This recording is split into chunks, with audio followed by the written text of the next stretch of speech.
Tuesday, the 14th day of May 2024. Hello there and welcome to UBC News. First though, let's have a look at our top stories.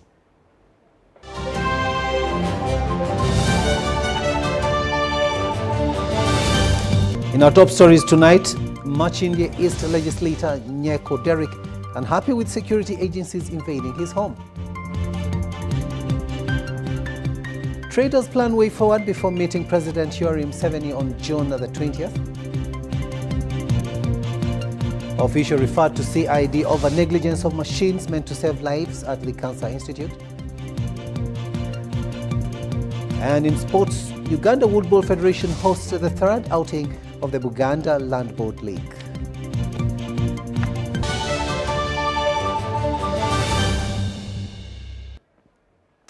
Hello there and welcome once again. We are coming to you live online and on air from Broadcast House here on Nile Avenue. On sign language, it is Elizabeth Nakakoni and I am Rukidi Edward Kijanangoma.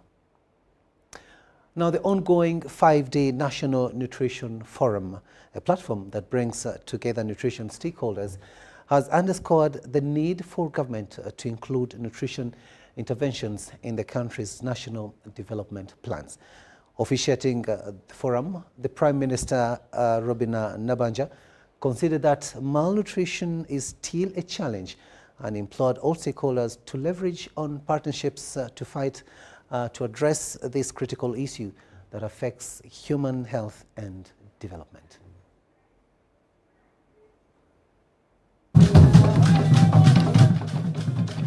Nutrition stakeholders are attending a week-long National Nutrition Forum to find solutions to the critical challenge of malnutrition that the country is still facing. The theme is unlocking nutritionist potential, accelerating multi-sectoral action and strategic investment for enhanced nutrition security. It really emphasizes the importance of holistic, collaborative, and strategic approaches to promote good nutrition, prevent and manage malnutrition. Statistics from UNICEF show that 440 million children globally face child food poverty, a situation defined as inability to access and consume nutritious foods in the first 5 years. In Uganda, the Demographic Health Survey of 2022 shows that 2.4 million, a representative of 24.4% of children, are stunted. With these statistics, the Prime Minister Robina Nabanja has implored stakeholders in nutrition to harness the power of collaboration to fight malnutrition. Investing in programs that address child undernutrition and stunting levels will improve the health and well-being of Uganda's children and generate significant economic benefits for our country. Uganda responded to these findings by putting in place the Uganda Nutrition Action Plan, which is commonly known as UNAP 2. This is a government-led effort to address the nutritional needs of all population groups, particularly the most vulnerable. Nutrition Development Partners Group stresses that consequences of malnutrition are a barrier to the achievement of sustainable development goals. Affecting not only health, but also education, economic prosperity, the societal well-being. And in sub-Saharan Africa, over 30% of children under the age of 5 suffer from stunted growth due to chronic malnutrition, underscoring the urgency of our collective action. As we advocate for improved nutritional outcomes, it is essential to embrace a holistic approach, as we consistently hear, that recognizes nutrition as a cornerstone of intellectual development, educational success, and economic productivity. We must strive for greater equity in access to nutritious foods, particularly for our most vulnerable populations, including children, pregnant women, and those in rural areas. Malnutrition and food insecurity have become one of the world's major challenges, and therefore there is need to strengthen agricultural systems to boost food production and supply. Adia Nakote, UBC.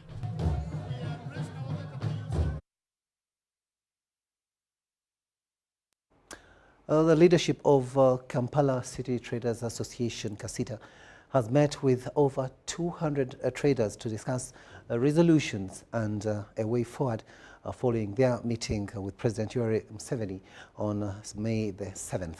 The discussions focused on the IFRIS system and other tax penalties imposed by Uganda Revenue Authority, which the traders say were not addressed by the president.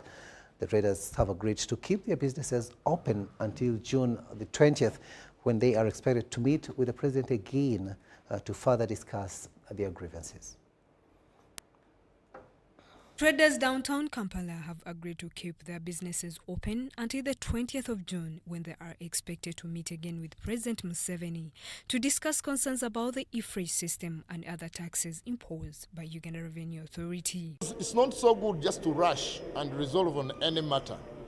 Since the traders have a very vital role they play to this economy, several engagements are unavoidable.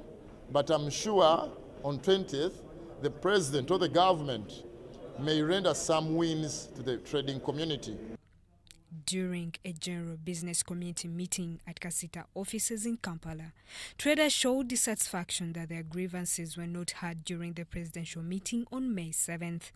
Tusuubula ebintu ebyo ne tukwata obusente bazadde baffe ne tubasikako obusente miliyoni 10 miliyoni 5 n'ozikwata n'oziwa omuchina n'akuwa ebintu nga bya miliyoni 10 omuwadde 5 bw'omala omuwa miliyoni 10 wiiki ejja n'asala ebintu bawe abasuubuzi nga 4-5 bannyonnyole ebyo bye bayitamu nga bwe babitegeera kati ye owa revenue wanaaviirayo n'agamba olimba naffe tubeeko we out bwe tunnyonnyola ekyo kye tukola ki kye tuyitamu. KASITA spokesperson Issa Sechito explained the reasons and outcomes of the general business community meeting. We have communicated to all associations within and without KASITA, and it is a resolution that we are going to document and forward it to them, that any further action that is going to be taken will be after the 20th, when we meet the president. If what comes out is not agreeable to the business community, that's when we shall convene again to decide on the next course of action. Traders hope their meeting with the president will also be based on discussions they've had with the Ministry of Finance and other leaders. Sure, like the engagements we have had with the government, even tomorrow we're having several meetings, the government will have special consideration to the traders. We're still hopeful that the president will give us some wins. However, they caution against corruption among some members of parliament. Some have approached us to make sure that if you want to discuss on your matters, at least get us some brown envelopes. But we are determined, and we are advising them, please let us make sure that we champion for the betterness of Ugandans by facilitating and discussing fair policies which support the trading community. This comes after the 4-day protest by traders last month against the electronic physical receipting and invoicing solutions IFRIS, which they want to be halted. Justin Nakami, downtown Kampala. Matters pertaining to health now, and the Executive Director, Uganda Cancer Institute, Dr. Jackson Oriem, and 3 other officials have been referred to CID by the Public Accounts Committee of Parliament over negligence of machines and consequently causing harm to cancer patients. The Auditor General, in a report ended June 2023, notes that key medical equipment at UCI broke down and remained unrepaired, citing an ultrasound machine in the radiology room that has not been used since 2019 because the service provider had not serviced it. We have more in this story.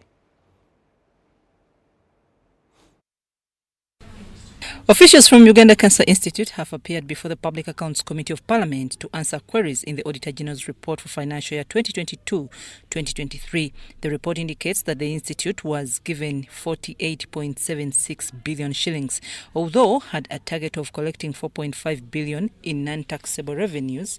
It collected 3.37 billion, which was an underperformance according to members of Parliament. The Executive Director, Uganda Cancer Institute, Dr. Jackson Oryema, said during the year under review, most patients asked for waivers, emphasizing that all cancer patients are poor. Even those who ask for executive services, UCI subsidizes for them. At the moment, the country is doing very well in treating the poor because the availability of anti-cancer drug at any one time, if you move into the institute, is between 85% to 90%. 10,000, X-rays 30,000, and then CT scan is 200 to 300,000, depending on the organ that you need to do. Then radiotherapy is, if you're being one of the advanced techniques, is 1.4 million Uganda shillings. Officials disclosed that 20% of the patients who go for treatment are from other countries and they get free services as Ugandans, which information did not go well with members of Parliament since it is Ugandans who pay taxes. Cancer Institute, being a center of excellence for the treatment of cancers within the region, must have that private facility where patients that come in from other countries should actually pay. Why should they be provided services free in this country? Are these people benefiting from our taxes that we are paying? Stressing the small resources, the meager resources that we are having. I want this to be clarified so that we understand. Who are coming, actually, as Honorable Pende has said, a good number of them are members of the East African Community area. And we do not have a framework within which we should actually charge them. The Auditor General raised a query of key medical equipment in the institute that broke down and remained unrepaired. The report revealed that a Hawk tow machine found in theatre was not being used because of incomplete accessories. There's using contractors not approved. There's also payment without procurement files and supply of air. The equipment to be procured, tested that it is working, with all its accessories, and then you can make the final payment. In most cases, in most facilities, they do not pay attention to diagnostics. Down the road. Okay, but of course, we insisted, we put the supplier under pressure to make sure that that component is actually brought. And as I speak, the machine is working. The chairperson of the committee, Mwanga Chivumbi, ruled that the equipment lying idle compared to the time lag of procurement is criminal in nature, hence referred the ED, Head of Administration, Head of Medical Services and the Procurement Officer to CID for negligence and causing cancer patients harm. Of this committee, beyond reasonable doubt, that there is negligence of duty. Otherwise, you are causing death. I'm referring you to CID right now, after this meeting. Officials of Uganda Cancer Institute are to be investigated for failure to cost activities worth 5 billion shillings, although Dr. Jackson Oryema admitted to the committee that it was an anomaly. Members resolved to hold the planner accountable in case they fail to give accountability. Saying that you cannot cost outputs worth 5 billion. This is a lot of money. Where did you put the money? This implies that the activities were not implemented. But for them, they spend without the costing. So you cannot recost what you have already spent. Otherwise, they will force, and this will not be genuine costs. Hope the planner will have recovered. Because the statement said here is that he called saying, Mbu, that he was sick. There has been gaps in the planning process. But work has been done, and that can actually be visibly seen. The committee will have a guided tour at the institute to assess the progress of the multi-purpose building that was funded by a 20 billion shillings grant from Africa Development Bank. I'm Navka Farida and Gloria Gwetavinji at Parliament. Married people have been called upon to discontinue using marriage as a show-off, but rather stick to the values that are required of church marriages. Now, the call was made during the marriage conference launch by Justice Mike Chibita here in Kampala. As a sign of our marriage, with my body I honor you. Every marriage bases on love, a gift exchange between the two intending to marry. This is my solemn vow to you. A report by Uganda Bureau of Statistics shows that majority of all women and men 18 plus years, about 57%, are in monogamous unions. I want to hold from this day forward, for better, for worse. So have these couples waited for death to separate them? About 7% married people experience divorce every 4 years, equivalent to 370,000 people every year. This breakage and separation affects couples and children. To support churches in promoting Christian marriage across the country. And this marriage conference on the 24th of May in Kampala is one of several marriage conferences that are being held across the country. The Uganda Bible Society seems to be returning to the basics of creation of the institution of marriage with a marriage conference. To bring together church leaders, those in positions of responsibility within churches, and also others who are interested in Christian marriage. And first and foremost, we want to encourage them to lead by example, to lead faithful marriages themselves. Because unless the church leaders are leading their marriages faithfully, then we can't really move forwards. Absence of this institution in life is cause for crime, neglect, and no love for God's creation. So we want to let the world know that some people are not really as interested in premarital counseling. They are only interested in getting married. And just as you preach a sermon on a wedding, and actually as you preach the sermon, the couple is just doing their own business. They don't even listen. So the message for the wedding is usually very short. Reason being, the couple you are addressing are not concerned about what you're talking about. The chairperson of the board of directors of Church Missionary Society Africa, Canon Rebecca Nyegenye, told UBC that most people have forgotten the basics of a strong church marriage. Most of the younger people are not concerned about God, they are concerned about the marriage. And they forget that this covenant they have made is between them and God, and the centrality of God in their marriage must be taken seriously. So, the marriage conference slated for the 24th May 2024 at Hotel Africana has the basics of reviving the lost church-like marriages. Therefore, married couples need to ignore all challenges before them before rushing towards divorce. Mario Nawori and Stephen Kalisia for UBC. Machindia East Member of Parliament Nio Derek has condemned actions of security agencies after yesterday's raid on his premises and police denying his arrest. He said it was disappointing that the security forces accused him of wearing military uniforms and other items that fall under that category. But many NRM members have been appearing in the same uniforms without anyone blaming them. He was speaking at his home in Muyenga, Bukasa, Machindia Division. Security forces raided the home of Machindia East MP Nio Derek in search of suspected military uniforms. Today, the MP held a press conference at his home in Muyenga, Bukasa, and expressed his concern over the unfair behavior of the security forces. Harassed my wife, intimidated her, but as well overturned my home. This is unlawful. This is illegal.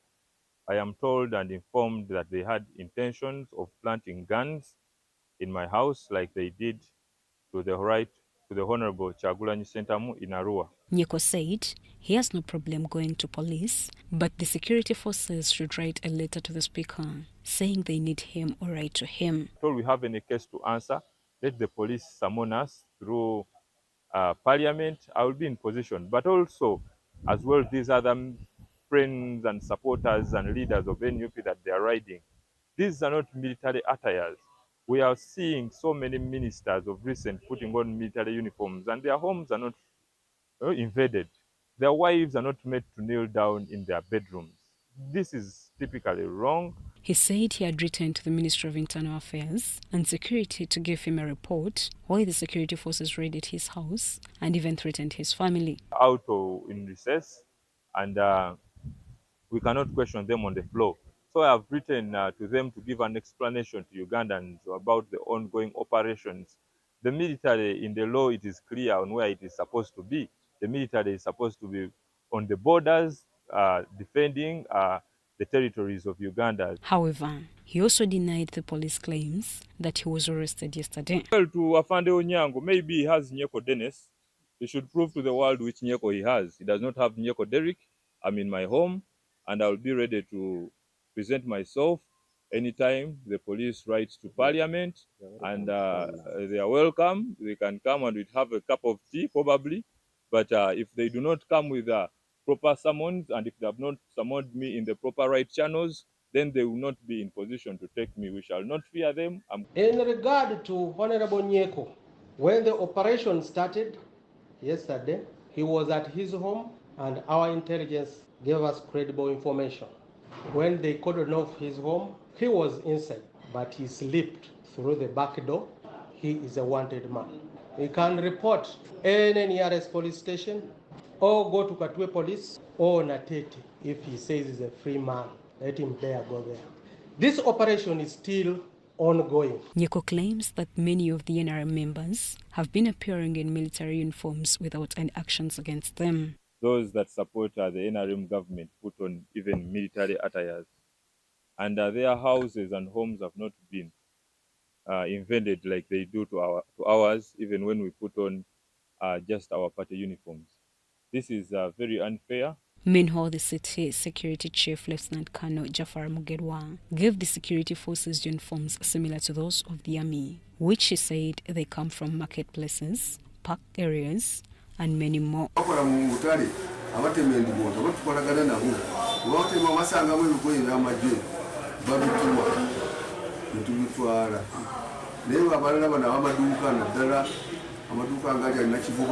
He warned citizens to stop using them because they'll now be taken to military courts to be tried because they're tired of being shown mercy.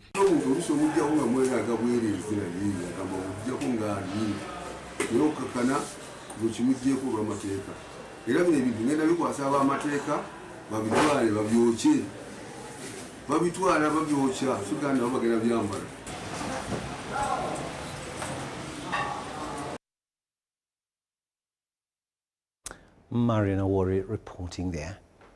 Now, Uganda and Kenya have committed to further strengthen the strategic partnerships and promote cooperation in areas of mutual interest. This was during the second session of the Joint Ministerial Commission starting 12th to the 14th of May 2024 between the Republic of Uganda and the Republic of Kenya here in Kampala.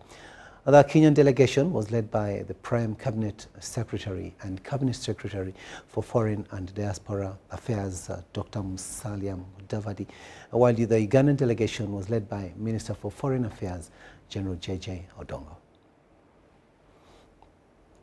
Uganda and Kenya have enjoyed a common heritage and a shared history. The bond that exists between the two countries has been built on of common values, aspirations, and prosperity.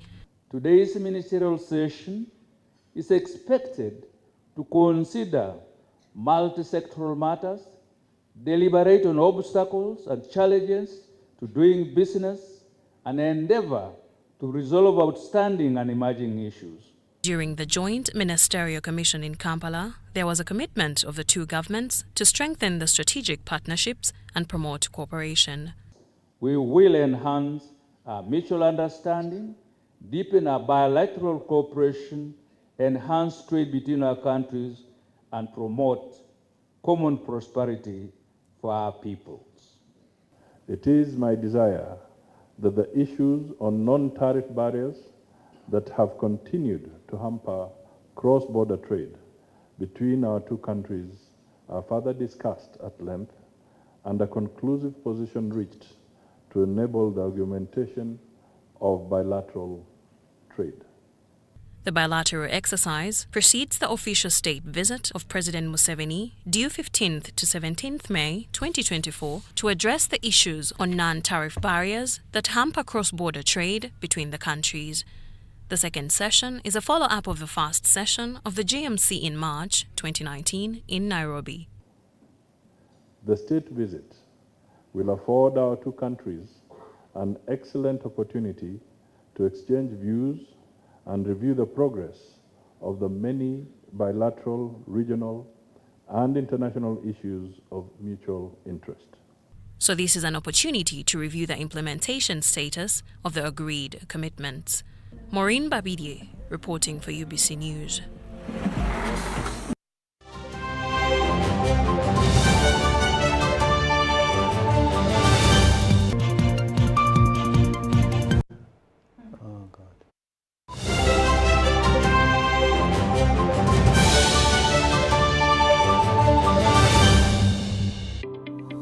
The Uganda National Oil Company, UNOC, is wholly owned by the government of Uganda and was established to safeguard and promote Uganda's commercial interests in the petroleum sector. UNOC has two subsidiaries, the Uganda Refinery Holding Company, URHC, which will hold a 40% stake in the 60,000 barrel per day refinery and manage the development of Kabalega Industrial Park, and the National Pipeline Company Limited, NPC, in charge of pipelines, storage, and downstream business ventures. This subsidiary holds 15% interest in the East African Crude Oil Pipeline, EACOP. EACOP is a 1,445-kilometer long pipeline that will transport crude oil through 10 districts in Uganda to the port of Tanga in Tanzania. UNOC is also actively engaged in crude oil exploration, development, and production activities, and its participation role includes a 15% stake in the Tilenga, Nwoya, and Bulisa, and Kingfisher development projects, Chikure. UNOC also holds the exploration license for Kasuruban Block in Hoima, Bulisa, and Masindi. UNOC currently owns and manages the Ginger Storage Terminal and will build a 320 million litre capacity terminal in MPG called the Kampala Storage Terminal. At UNOC, we're harnessing the potential of Uganda's petroleum resources, forging a sustainable future and preserving the natural beauty of Uganda. UNOC, your partner in Uganda's oil and gas industry. Once upon a time, there lived identical twins who gave birth to beautiful princes and princesses. Their mothers gave their babies' bodies a lot of care by applying on their skin with baby Junior jelly. So dried their chariots and everyone would admire their glowing skin. Fun fact, baby Junior prevents diaper rash, dry and sensitive skin. Moms all over Africa love baby Junior jelly. Baby Junior's the skin. No more worries anymore. Baby Junior. Baby Junior.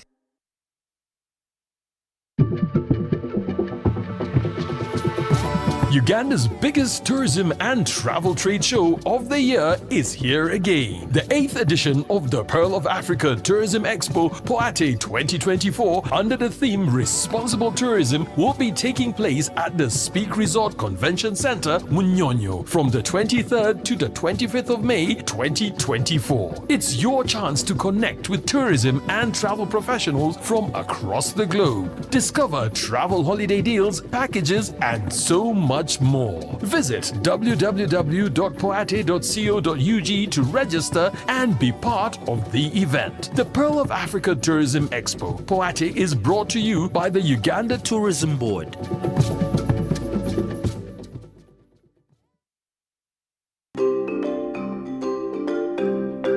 Fellow countrymen and women, especially the Bazukuru, as we work towards realizing Uganda's Vision 2040, it is important that we plan based on accurate information about our people and our resources. I therefore would like to announce the 6th National Population and Housing Census that will start on the 10th of May 2024. The information from the National Population and Housing Census will support government, the private sector, cultural and religious institutions, civil society, and development partners in service delivery. It will also provide the basis for planning the provision of social services such as education, health, and transport, among many others, at the national and local levels. When data collectors or enumerators come to your home during the census, please avail yourselves and provide them with honest answers to their questions. This is in order to enable them to process the most accurate information about you, your household, institutions, and community. I therefore call upon all political, cultural, and religious leaders, private sector players, civil society, the media, and the institutions of the government to support this key national program. The successful execution of this census will influence the well-being of all Ugandans and progress the country towards the desired socio-economic transformation. I wish you all a successful census for God and my country.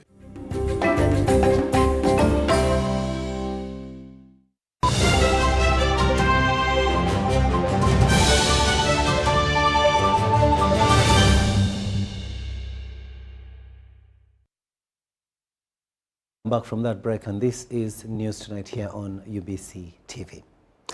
Now, Uganda and IGAD member states have joined to sign the protocol on free movement of persons in the Intergovernmental Authority on Development IGAD region. The three-day meeting will review the progress so far made on ratification and domestication of the protocol since the IGAD ministerial meeting held in Khartoum in 2020. This document is a very, very important document because it speaks to the heart of the purpose of this organization. Of course, it means Ugandans are able now to reach every part as easily as possible of the IGAD region, all the way from Eritrea through Djibouti, Somalia, Kenya, Ethiopia, Sudan, South Sudan.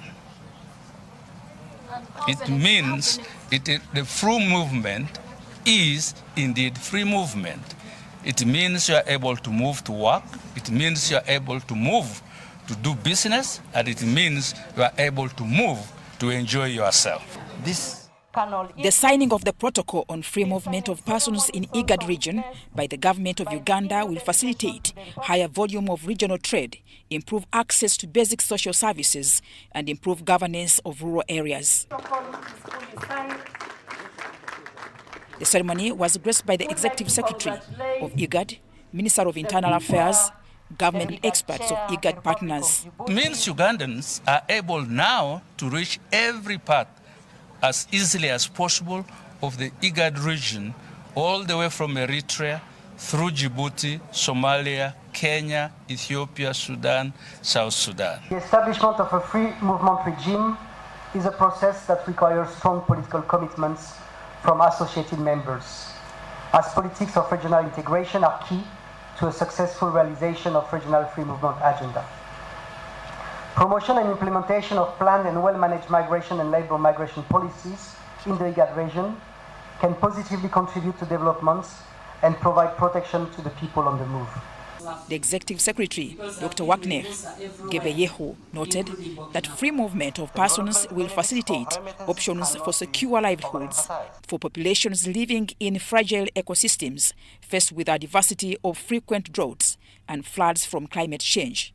This protocol will help. Number one, it legalizes. Number two, it will give the framework, the areas of activities, the area of work for these migrants. And also it creates understanding between the member states, as well as that will keep the peace and security, while without infringe the sovereignty, the territorial integrity of the member states. When we do this today, we are actually living and working and ensuring that what is on paper does exist amongst ourselves. In countries like Somaliland, Somalia, and these other countries, there are jobs of $1,500, But why would someone go and work for 1,200? They need teachers. They have not had English teachers in Somalia. So when we have these protocols, people will now apply, young people will apply and get employment in those other countries. Even in South Sudan, they need English teachers, they need scientists. So far, the protocol to achieve a progressive realization of a free movement of persons regime has been signed by the Republic of South Sudan, Ethiopia, and Somalia, among others. That will help. This means that will synchronize the economy of the region. That will bring the integration of European Union reaffirmed its support and commitment to IGAD member states in strengthening the cooperation on the protocol. We are very grateful.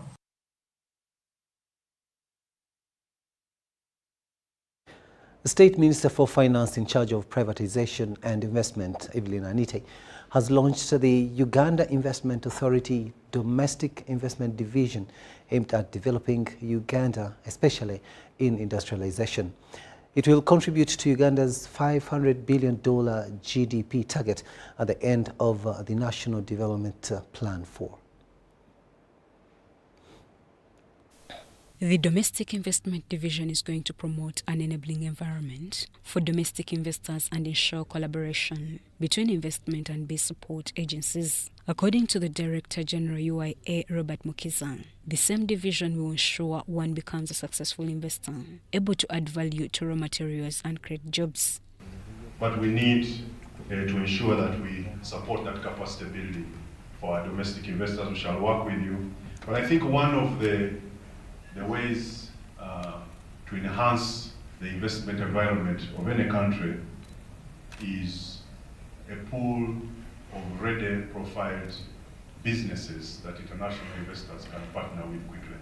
There is going to be a pool of profiled domestic investors in various sectors who can be matched with international investors, financials, and biz support services. We are going to work with you, with our partners, to ensure that per sector we have that pool of entities, so that if someone comes and wants a partner in value addition in fruits, we have already profiled someone in our domestic investment department. We just link them up with an international investor so that they can quickly support them. UIA has observed an interesting trend in Uganda's business sector growth. Ugandan billionaires are transitioning from trading to real estate to big-time industrialists. At Namamve Industrial Park, you get big factories like Mariana, Ntaki, Luka, and Bela. Is available for all of you in any of our 25 industrial parks, free. Whether it is a tax incentive or non-tax incentive, you invite me, I will tell you, we'll market your product. We link you up to the market. Not only link you up to the market, but also get for you finances to be able to take your product to the marketplace. Anita encouraged Ugandans to invest in value addition and utilize all government initiatives that get them out of poverty. We don't want to see those Kenyan market potatoes coming here without any value addition. Meanwhile, the DDG is disrupting him and yet he's producing nothing. So it's really, this is the problem. We spend most of our time rumamongering. I can assure you, and I hate Ugandans like this because, let me tell you, why I hate Ugandans is when you put a post on information about value addition, access to credit, how to do manufacturing, how she's doing cosmetics. Do you know, there will be 10 likes. You let me post my husband, there will be 150,000 likes. So ladies and gentlemen, I want to congratulate Uganda and all Ugandans and thank President Museveni that he has enabled us to launch the Uganda Investment Authority Domestic Investors Division. Congratulations. Shaidat Nasakum, UBC News. Signature to commemorate the... The government has earmarked 5.5 billion shillings to facilitate interventions aimed at shielding the country and the populace against the harsh effects of climate change like floods. According to the Minister for Water and Environment, Sam Cheptoris, this money will be used mainly for protection interventions such as construction of gabions along roads. He was addressing journalists about preparations for the forthcoming World Environment Day that is commemorated every 5th of June. Change manifests in different forms, including flash floods or prolonged drought. In Uganda, the rising water levels of Lake Victoria have reached the highest level ever recorded of 13.66 meters. In 2020, you remember when we had a lot of rains, the highest we reached was 13.50. But now we are at 13.66 meters. Minister for Water and Environment Sam Cheptoris blames the current wave of El Nino rains around East Africa, especially Kenya. You know, Uganda, or let me say Lake Victoria, receives most of its water from outside Uganda. There are 23 rivers that feed into Lake Victoria. These rivers originate from Kenya, from Tanzania, from Rwanda, all the way from Burundi. So even when there's no rain here, and it has rained elsewhere in those countries, Lake Victoria will still receive water. On Friday 10th, Kenya had lost close to 200 people, with thousands displaced by flash floods occasioned by the heavy rainfall. So, government has earmarked 5.5 billion shillings to fund short-term interventions through building gabions along major roads. The ministry asked for 5.5 billion for immediate protection of infrastructure, to carry out some immediate activities to ensure that our infrastructure is protected and the lives of people. And Cabinet approved this request. And that is what we are going to start with. And then in the next budget, perhaps we shall have more money for other activities throughout 2025 and beyond. This is in addition to a clarion call to Ugandans to heed the call for respecting environment laws and vacate buffer zones as soon as possible, since they are naturally flood prone. And we expect people to ensure that wetlands are not encroached upon. One of the reasons why we are having these floods is because we have destroyed our wetlands. And you will all know that wetlands serve as storage. These are huge stores for water. We want to call upon Ugandans who are living in wetlands, first of all, illegally, to vacate immediately so that we can save lives and property. Because even if the floods do not come, we shall come. Minister Sam Cheptoris revealed this during a media engagement ahead of this year's World Environment Day, slated for 5th June. Uganda's World Environment Day will be hosted in Soronko district under the theme Land Restoration for Climate Resilience. Dorcas Kimono, UBC News. Now, the rules governing the International Criminal Court, ICC, show that it is not illegal to confer charges against the commander of the Lord's Resistance Army, Joseph Kony, in his absentia. Now, the rules, however, ban court from prosecuting the accused in absentia, which now means that Joseph Kony will face prosecution anytime he appears in this court. This was highlighted by the Registrar, ICC, Oswald Zavala Gila, during a media briefing here in Kampala. The criminal actions of road resistance army to the people in the northern Uganda has led to the need to arrest the road resistance army commander Joseph Kony. It's now 9 years. Joseph Kony has never been arrested or produced in any courts of law on the alleged offences he committed. All efforts to bring him to book seem to have failed, but of recent, the International Criminal Court ICC, as per the rules governing it, decided to go with the confirmation of the charges against Joseph Kony. In Kony's absence, following the prosecution's request to the ICC judges, and that under the prevailing circumstances, there is cause to hold a confirmation hearing against him in his absence. The charges that await Joseph Kony include war crimes, crimes against humanity, murder, attempted murder, among other offences.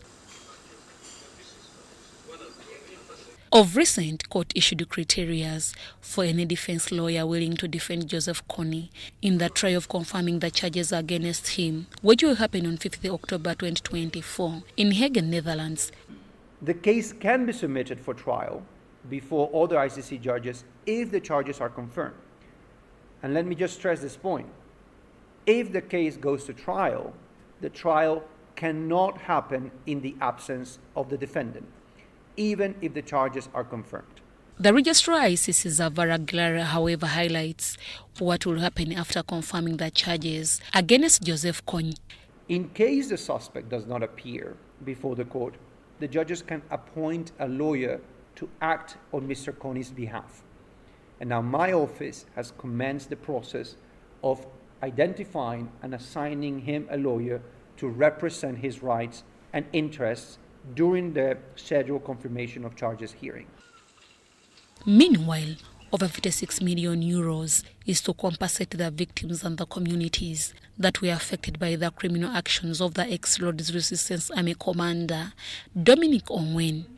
With case location communities like in Abok, Lukoli, Odek, and Pajule, thematic crime victims, especially in relation to sexual and gender-based violence, and former child soldiers, and with local government, with cultural leaders, with religious leaders, with civil society. Among those to be compensated include 49,722 eligible victims, rehabilitation of victims that will cost 100 million euros and 100 million euro for symbolic measures in the affected communities.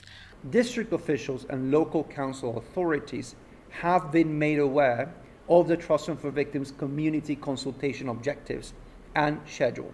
The Trust Fund for Victims will also be responsible for raising the funds required to implement the provisions of these reparations programs. According to the Registrar ICC, the ongoing reparations will kickstart on 30th May 2024 with consultations in communities by Trust Fund for Victims. This was communicated during the ICC Registrar's first visit in Uganda since his appointment at the ICC. Deborah Namamonde, UBC News. Now 3 people have been arrested in Kuku district for allegedly refusing to be enumerated in the ongoing national population census exercise. Now these claim to be members of the Seventh-day Adventist Church, SDA, and were arrested this morning during an operation carried out by police and the UPDF in Kisonsomia village, Bobogo Parish, Kagoya sub-county. We have more in this story. On interrogation by the RDC, Amlan Tumsime, the suspects told him that the Bible does not allow them to take part in such activities.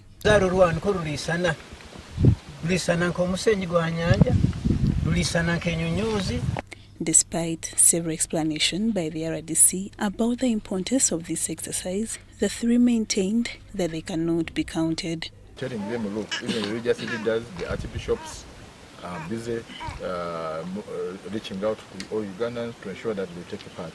So these people have refused to take part in this exercise. But to me, I'm not looking at it from the religious perspective. I'm looking at it from the criminal perspective.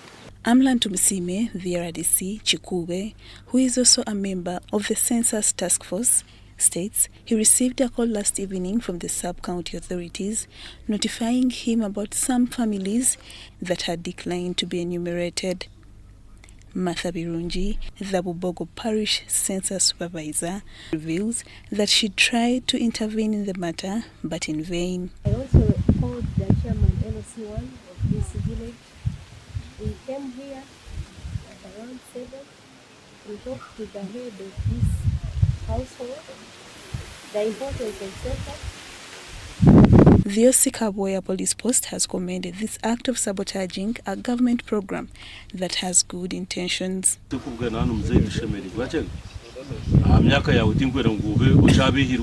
The chairperson, Local Council 1, Robert Mugabe, and other residents note that this is the first time for them to have such cases in the area. Programu za government zone zibairo ne bazanga baito kusanga sazi ndangamuntu niyo kikuru so bagumizamu kwanga nyagaruka n'ogundi era same story.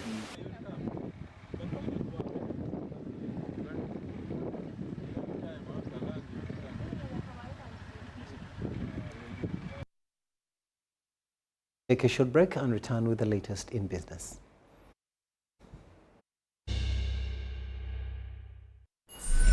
Gold. We all want it. That soft yellow glow with subdued sun in your hands. That precious polish of elegance. To hold it is one thing, but to taste it is everything else. Relish the satisfying taste of a beer, unmatched in quality, unmatched in consistency, and with 23 Global Gold Awards. A beer unmatched in gold.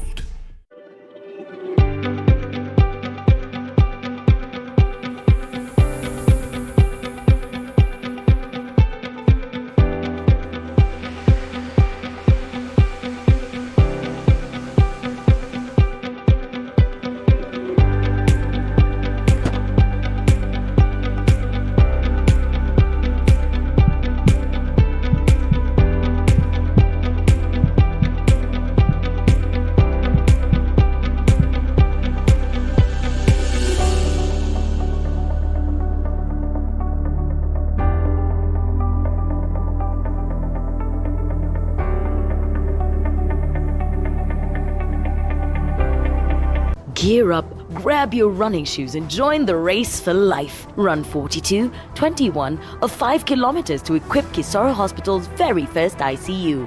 Then, after the finish line, groove all night at the ultimate dance showdown with DJs and performers from Uganda and Kigali. Secure your spot at virungamountainmarathon.org and be a part of history.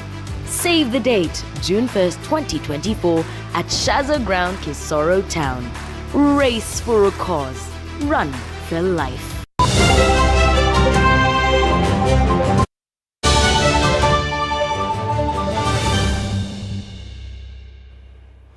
Welcome back from that break, and this is news here on UBC TV. Let's have a look now at business news. And the parish development model aims to tackle poverty in Uganda by boosting household incomes and improving living standards through resource-led industrialization. The government-initiated program focuses on 7 pillars, including production, infrastructure, financial inclusion, and governance. Now, by reducing financial exclusion and providing access to capital, the PDM strategically supports agricultural investments, especially benefiting marginalized groups. Tonight, we take you to Bukoma Nsimbi in Greater Masaka sub-region, where the parish development model is transforming households.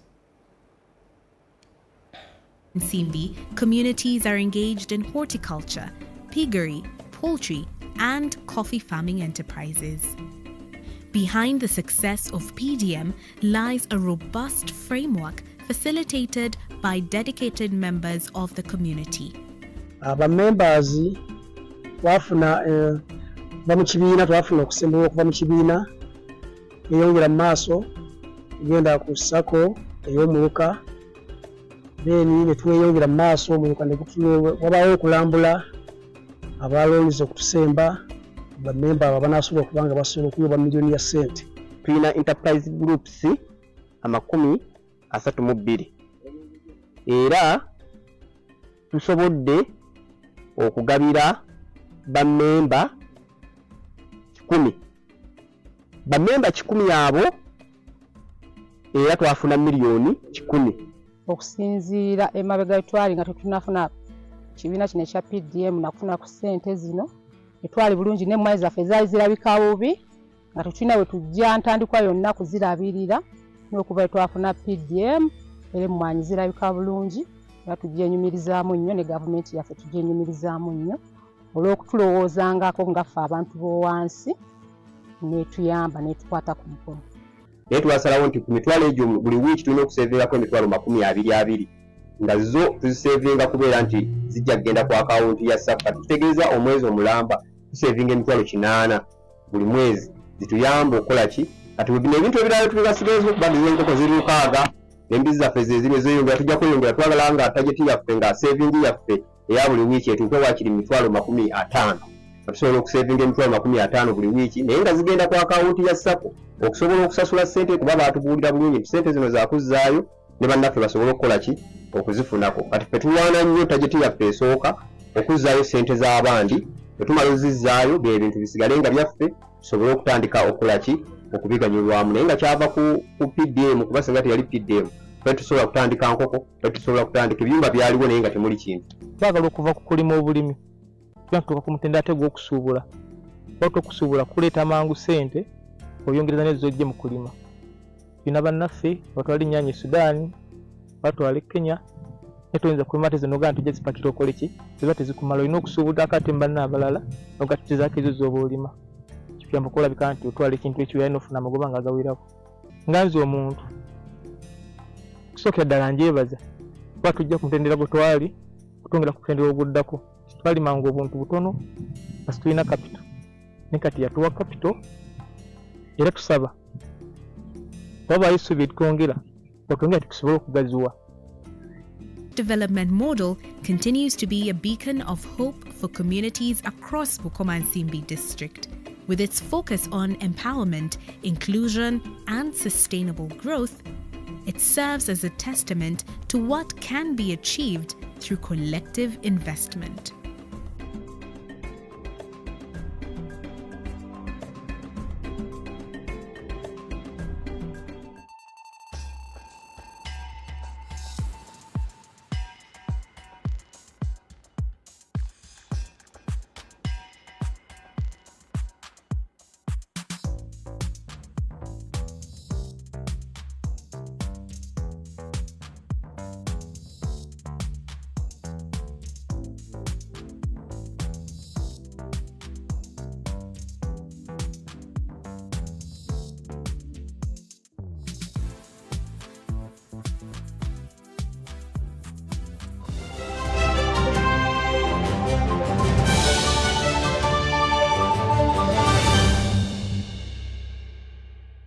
Sports news now, and we look at Woodball, where Uganda Woodball Federation has hosted the third outing of the Uganda Land Board League with action at Makerere University Business School in Nakawa. John Bensentamo reports. It was a full house at Makerere University Business School on the occasion of the third outing of the Uganda Woodball Federation Buganda Land Board League. It's been an enjoyable game, and we request for more people to come so that we can enjoy together. This game is very educative. People will learn lots of things when we're here. Actually, what inspired me to play Woodball is the students, because I work in a school setting, and the times they would play, they would inspire me to play them more. The league this year has registered 11 men and 10 women's teams, including new ones like Uganda Christian University Mukono. It's not the first time for me to play Woodball, but it was our first league to play today. And it has really been an exciting moment and a very nice experience for us. Uganda Woodball Federation appreciates the quality of players in the league, many of whom will be considered for international duty. As per the league, we expect to have good improved performance, as we are targeting to clear and put up good performance in the upcoming Woodball World Cup in China. As it stands, Prison's Woodball Club with players like Daniela Peter, Crescent Ranyombi and Simon Rugongeza lead the men's standings with 48 points. The chances actually are still at 90% as we still leaders of the table. What do you have to do right in order for you to win the league? We just have to be confident and composed to maintain the lead. The women's competition has the Ministry of Public Service with players like Jackie Naula, Joyce Nalubega and Christine Birungi are top with 49 points. The league takes a break and will resume in August with a hugely anticipated second round. No, the league is very okay. It is very competitive. Actually, the young lads are playing so well.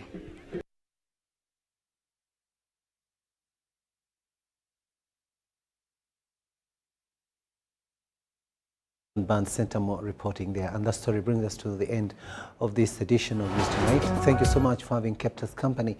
On sign language, it has been Elizabeth Nakakoni, and I am Rukidi Edward Kijanangoma, wishing you a blessed night. Our next bulletin is at 10 p.m.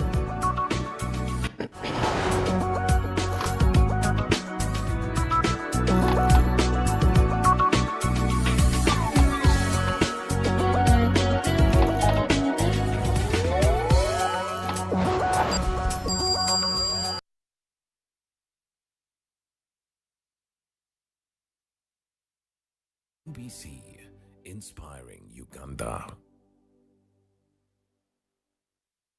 In a significant leap towards harnessing technology for national planning and development, Uganda is again conducting a landmark digital census which started with 9th May 2024 as the census refresh night and the enumeration period scheduled for 10th to the 19th May 2024. This is the 6th population census Uganda has undertaken since it attained independence in 1962. And normally, they are held after 10-year intervals. The theme for this census is It Matters to be Counted. The theme in 2014 was Counting for Planning and Improved Service Delivery. This Wednesday, on Behind the Headlines, Timothy Nyangweso is exploring more on why Ugandans should be counted. On set is a